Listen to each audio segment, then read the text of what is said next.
కథావాణికి స్వాగతం. కథావాణి శ్రోతలందరికీ చెప్పాలని వందికి స్వాగతం. ఈరోజు మీకు నేను చెప్పాలనుకున్న వెరైటీ టాపిక్ బసవేశ్వరుడు.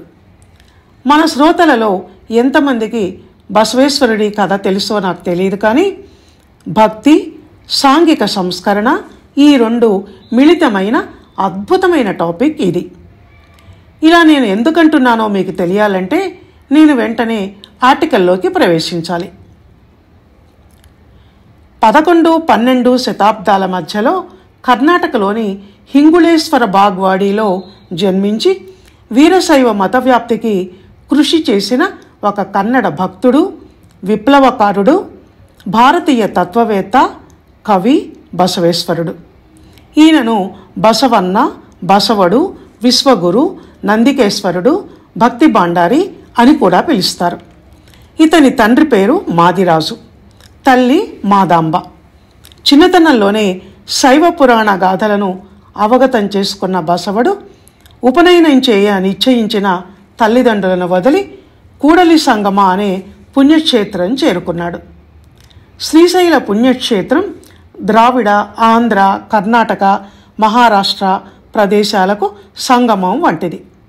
ఇక్కడ కొలువుండే శివుడు సంగమేశ్వరుడుగా ప్రసిద్ధి. ఆ సంగమేశ్వరుణ్ణి నిష్ఠతో ధ్యానించాడు బసవేశ్వరుడు. దేవుడు కలలో కనిపించి ఆనతిచ్చాడని మంగళవాడ చేరుకొని 12వ శతాబ్దంలో కర్ణాటక దేశాన్ని పాలించిన బిజ్జలుని కొలువులో చిన్న ఉద్యోగిగా చేరాడు. ఆ తర్వాత అతని నిజాయితీని మెచ్చి బిజ్జలుడు ప్రధానామాత్యునిగా చేశాడు. ఒకవైపు రాజ్య పరిపాలనలో ప్రధాన భూమికను నిర్వహిస్తూనే బసవన్న తన వచన సాహిత్యంతో సమాజంలో అనేక సంస్కరణలను తీసుకొచ్చాడు. ప్రజలందరినీ కులమతాలకు అతీతంగా ఏకం చేయడం, వీరశైవ మత వ్యాప్తి చేయడం, 96,000 మంది జంగములకు ఉచితంగా ప్రతినిత్యం మృష్టాన్న భోజనాలు పెట్టి వాళ్లను మత ప్రచారానికి వినియోగించడం, వర్ణాంతర వివాహాలు జరిపించటం వంటి ఎన్నో చైతన్యవంతమైన పనులను చేశాడు. శివానుభవ మంటపం అనే పెద్ద రాజదర్బార్ను తలపించే భవనాన్ని బీదర్లో కట్టించి అందులో జనాన్ని సమీకరింపచేశాడు.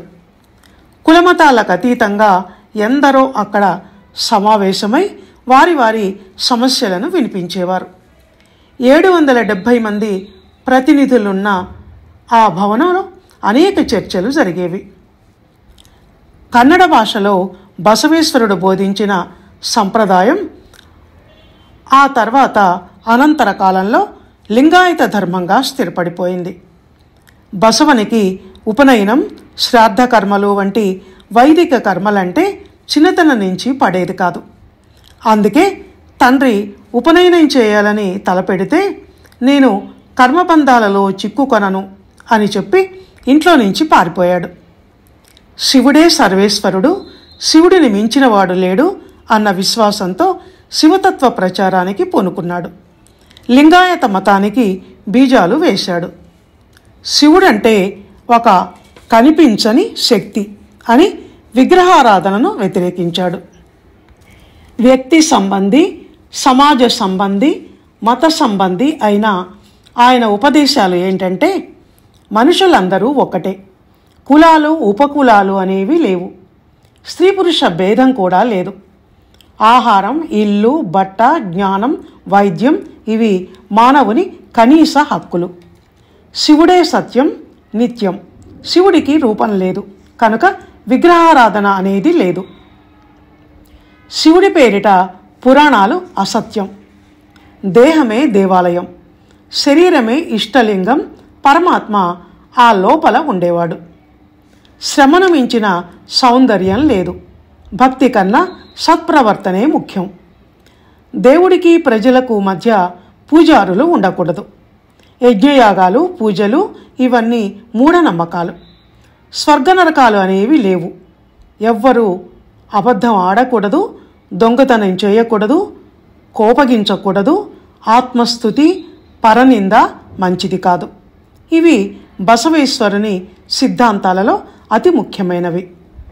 అన్నమయ్య, వేమన, పోతులూరి వీరబ్రహ్మం వీళ్ళందరి విప్లవాత్మక భావాలలో ఈ బసవేశ్వరుని ప్రభావం ఉందని పరిశోధకులు అంటారు. కాయకమే కైలాసం అంటే శరీరమే కైలాసం, శ్రమయే శివనిలయం అని చాటి చెప్పి కష్టించి పనిచేసే వాళ్లకు ఎంతో గౌరవాన్ని ఇచ్చాడు బసవేశ్వరుడు. అయితే ఈ బసవడి సిద్ధాంతాలను కొంతమంది వీరశైవ మఠాధిపతులు తప్పుగా ప్రచారం చేసి లింగాయతులను మళ్ళీ గుడిగోపురాల వైపు, మూఢనమ్మకాల వైపు నడిపించారు. ఆ తర్వాత కలబర్గి అనే పరిశోధకుడు బసవేశ్వరుని మీద పరిశోధనలు చేసి ఆయన సిద్ధాంతాలను మళ్ళీ ప్రజల్లోకి తీసుకెళ్ళాడు. మన భారత రాజ్యాంగాన్ని రాసే సమయంలో అప్పటి కర్ణాటక ముఖ్యమంత్రి నిజలింగప్ప బసవన్న గురించి అంబేద్కర్కి చెప్తే ఆయన ఆలోచనలను గమనించిన అంబేద్కర్ ఆశ్చర్యపోయి, ఇంతటి మహానుభావుడు కన్నడ రాష్ట్రానికే పరిమితం కావడం ఏంటి, ప్రపంచానికి ఈయన పరిచయం అవసరం అని అన్నాడట. బసవన్న ఇంత గొప్పవాడు గనకనే అచ్చతెనుగు వీరశైవ కవి అయిన పాల్కురికి సోమనాథుడు ఈయన మీద బసవ పురాణం అని ఒక ద్విపద కావ్యం రచించాడు. పేరు పురాణం అని ఉన్నంత మాత్రాన ఇది పురాణం కాదు. గడియారం వెంకటశేష కవి గారు చరిత్ర ప్రసిద్ధుడైన వీర శివాజీ మీద రాసి దానికి శివపురాణం అని పేరు పెట్టారు. ఇలాగే అది శివాజీ మీద రాసిన శివపురాణం అయితే ఇది బసవడి మీద రాసిన బసవ పురాణం. పాల్కురికి సోమనలాగే ఆ తర్వాత ఎందరో ఆంధ్ర కవులు బసవన్నను తమ కావ్యాలలో ప్రశంసించారు. పోతన వీరభద్ర విజయంలో బసవేశ్వరుని ప్రశంసించటమే గాక ఆయన వచనాన్ని కూడా అనుసరించాడు. అలాగే శ్రీనాథుడు కూడా బసవన్నని ప్రశంసించాడు. సందర్భం వచ్చింది గనక ఇక్కడ నా స్వీయ అనుభవం కూడా ఒకటి మీకు చెప్పాలని అనుకుంటున్నాను. అదేమిటి అంటే, నేను ఎంఏ చదువుతున్నప్పుడు మా గురువుగారైన ఆచార్య ముదిగొండ శివప్రసాద్ గారు ఎప్పుడూ బసవడు, బసవేశ్వరుడు అని ఆయన గురించి మాట్లాడటం, ఉపన్యాసాలు ఇవ్వటం చేసేవారు. ఎవరి బసవడు అని అనుకునేదాన్ని కానీ నేను ఎక్కువగా దాని మీద శ్రద్ధ పెట్టలేదు. అందుకు ఇప్పుడు బాధపడుతున్నాను. మా గురువుగారు ఒకవేళ ఈ ఆడియో వినటం అంటూ జరిగితే నన్ను క్షమించవలసిందిగా ప్రార్థిస్తున్నాను. ఇంతగా ఎందుకు చెప్తున్నానంటే, ఇప్పటికీ నేను ఎక్కడ కనిపించినా వారు నన్ను నా బెస్ట్ స్టూడెంట్ అని పరిచయం చేస్తారు. ఆత్మప్రశంస అవుతుందని వెరచి వారి ఇతర ప్రశంసలను నేను ఇక్కడ వినిపించబోవటం లేదు. మళ్ళీ కథలోకి ప్రవేశిస్తాను. బసవేశ్వరుడు బిజ్జలుని రాజ్యపాలనలో ప్రధాన భూమికను నిర్వహించాడు. కానీ తన బోధలైన వర్ణ వ్యవస్థ నిర్మూలన, అందరూ సమానమే అన్న వాదన ఇవి బిజ్జలుడికి నచ్చలేదు. దాంతో బిజ్జలుని బసవుడు ఎదిరించాడు. ఆ తర్వాత తన వచన సాహిత్యంతో, బోధనలతో ప్రజలనందరినీ మాత్రం ఏకం చేశాడు. వీరశైవ మతానికి, అందులోనూ లింగాయత వ్యవస్థకు పట్టంగట్టిన బసవని ఖ్యాతి కర్ణాటక దాటి ఆంధ్రదేశంలోనూ వ్యాప్తి చెందింది. మనిషి అహింసాతత్వం, సత్యవాదిత్వం, శాంతగుణం, పరోపకార గుణము కలిగి ఉండాలన్నా, ముఖ్యంగా మనుషులందరూ సమానమే అన్న సూక్తులు, హితబోధలు జనాన్ని చాలా ఆకర్షించి ఆయనకు దగ్గర చేశాయి. ఎంతోమంది వీరశైవ భక్తులుగా మారిపోవటానికి మార్గనిర్దేశం చేశాయి. మూఢనమ్మకాలు, భవబంధాలకు కారణమయ్యే వైదిక కర్మలు వంటి విప్లవాత్మక భావాలు మనుషుల మనసుల్లో సంచలనం రేపి తీవ్ర ప్రభావాన్ని చూపించాయి. బసవడు ఏది చెప్పినా అందరికీ అర్థమయ్యే తేలిక భాషలో, అది వచనంలో చెప్పటం వల్ల కూడా అవి ప్రజలకు దగ్గరయ్యాయి. ఎన్నో భాషలలోకి ఆ వచనాలు అనువదింపబడటం, బసవని మీద పురాణ కథలు, సాంఘిక కథలు, వ్యాసాలు అనేకం వెలువడటం కూడా ఆయన బోధలు వ్యాప్తి చెందటానికి ముఖ్య కారణం అయింది. ఇప్పుడు కన్నడ నుంచి తెలుగులోనికి అనువదించబడిన బసవని కొన్ని వచనాలను మచ్చుకి మీకు నేను వినిపిస్తాను. ఇవన్నీ కూడల సంగమ దేవుడు అయిన శివుని సంబోధిస్తూ చెప్పినవి. ఉన్నవాళ్ళు గుళ్ళు గోపురాలు కట్టిస్తారు. నేనేం చేయాలి? నా కాళ్ళే స్తంభాలు, నా కాయమే కోవెల, శిరసే బంగారు శిఖరం. కూడల సంగమదేవా. ఈ మాటలు కాయమే కైలాసం అన్న ఆయన సిద్ధాంతానికి దగ్గరగా ఉన్నాయి. సత్యాన్ని పలికేది దేవలోకం, అసత్యాన్ని పలికేది మర్త్యలోకం.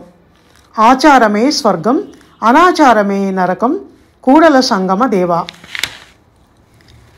నాడు నేడు మరునాడనవద్దు, నేడే సరి శివశరణమనువారికి, నేడే తగు హరశరణమనువారికి, నేడే మంచిది మా కూడల సంగని మానక తలచేవారికి. అడవిలో దారి తప్పిన పశువుల అంబా అంబా అంటూ పిలుస్తూ ఉన్నాను, అంబా అంబా అంటూ అరుస్తూ ఉన్నాను. కూడల సంగమ దేవుడు బ్రతుకు బ్రతుకు అని పలికేంత వరకు. యుద్ధవీరుడైన పిదప ఆయుధంపైని ఆశలింకేలనయ్యా, బద్ధదాసుడైన పిదప ప్రాణంపైని ఆశలింకేలనయ్యా, శుద్ధభక్తుడైన పిదప తను మన ధనాశలింకేలనయ్యా. మీ పట్టుకు తిట్టుకు శంకితులైతే నా దాసత్వానికి హాని. కూడల సంగమ దేవా. అదరిన మానదు, బెదరిన మానదు, వజ్రాల పంజరములో ఉంచిన మానదు, తప్పదులే లలాట లిఖితం, కక్కుర్తి పడితే జరగదు చూడు, ధృతి చెడి మనోజవము శిథిలమైతే జరిగేది తప్పదు. కూడల సంగమ దేవా. దొంగిలించకు, అబద్ధం పలుకకు, కోపగించకు, అన్యులను ఏవగించకు, నీ గురించి పొగుడుకోకు, ఎదుటి వ్యక్తిని నిందించకు. ఇదే అంతరంగ శుద్ధి, ఇదే బహిరంగ శుద్ధి. కూడల సంగమ దేవా. ఈ వచనాలను బట్టే శివుని మీద బసవేశ్వరునికి ఉన్న భక్తి, నమ్మిక వ్యక్తమవుతున్నాయి కదా.